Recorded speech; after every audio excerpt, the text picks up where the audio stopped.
আমি রেজাউল করিম চেষ্টা করেছিলাম এমপির জন্য নয়, মন্ত্রিত্বের জন্য নয়, সম্মানের জন্য নয়, সম্পদের জন্য নয়। আমি দেশের সন্তান, আমি দেশে জন্মগ্রহণ করেছি। এই দেশটা ভালো হওয়ার ব্যাপারে আমার চিন্তা রয়েছে, অধিকার রয়েছে। চিন্তার ফল হিসাবে আমি দায়িত্ব পালন করেছিলাম। যারা বিশ্বস্ত বন্ধুদের সাথে, যারা এক পথে চলার সাথীদের সঙ্গে ধোঁকাবাজি করতে পারে, প্রতারণা করতে পারে, এরা বাংলাদেশের মানুষ, এদের কাছে নিরাপদ নয়। এই দেশ তাদের কাছে নিরাপদ নয়। বাংলাদেশ স্বাধীন হলো 54 বছর চলেছে। এ দেশকে স্বাধীন করতে গিয়ে লক্ষ লক্ষ মানুষ জীবন দিয়েছিল, পঙ্গু হয়েছিল। বড় একটা আশা আকাঙ্ক্ষা নিয়ে সাম্য, মানবিক মর্যাদা, ন্যায় বিচার প্রতিষ্ঠা। কিন্তু আমরা শুনেছি,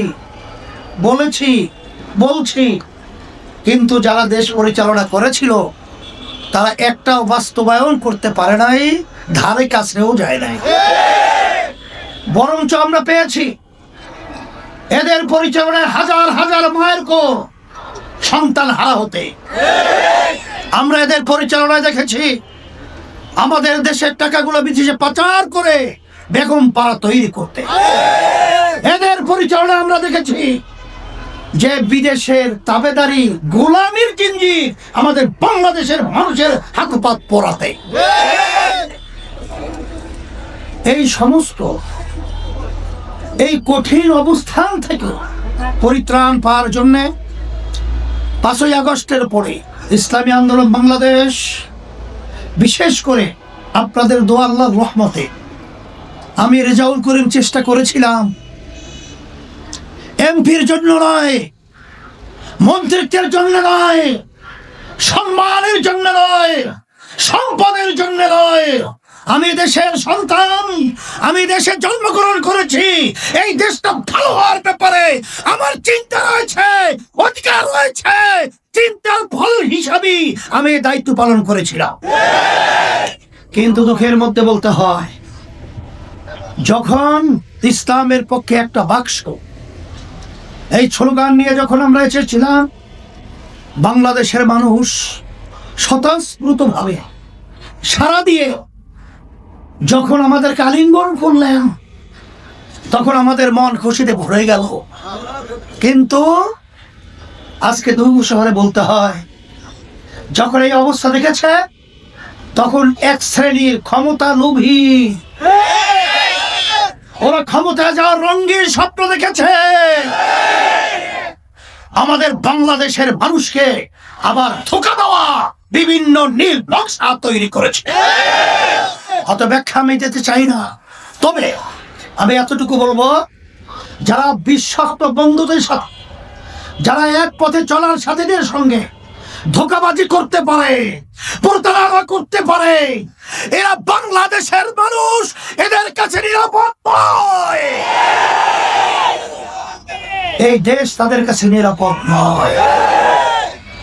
যখন আমরা একটা বুঝতে পেরেছি, তখন ইসলামী আন্দোলন বাংলাদেশ এত বড় কঠিন অবস্থায়, এত বড় ঝুঁকির মুখে, তখন আমরা পরিষ্কারভাবে দ্ব্যর্থহীন কণ্ঠে আমরা বলেছিলাম, ইসলামী আন্দোলন বাংলাদেশ প্রতিষ্ঠিত হয়েছে এই দেশের কল্যাণের জন্য, মানুষের কল্যাণের জন্য, ইসলামের কল্যাণের জন্য, ন্যায়ের পক্ষে, অন্যায় প্রতিবাদে। যার বাস্তবতা হলো 1987 সালে ইসলামী আন্দোলন প্রতিষ্ঠিত হওয়ার পরেও আজ পর্যন্ত একটা আসন কিন্তু আমাদের সংসদে এমপি হিসাবে পায় নাই, যায় নাই। আমাদের সুযোগ ছিল না, না এখনো নাই।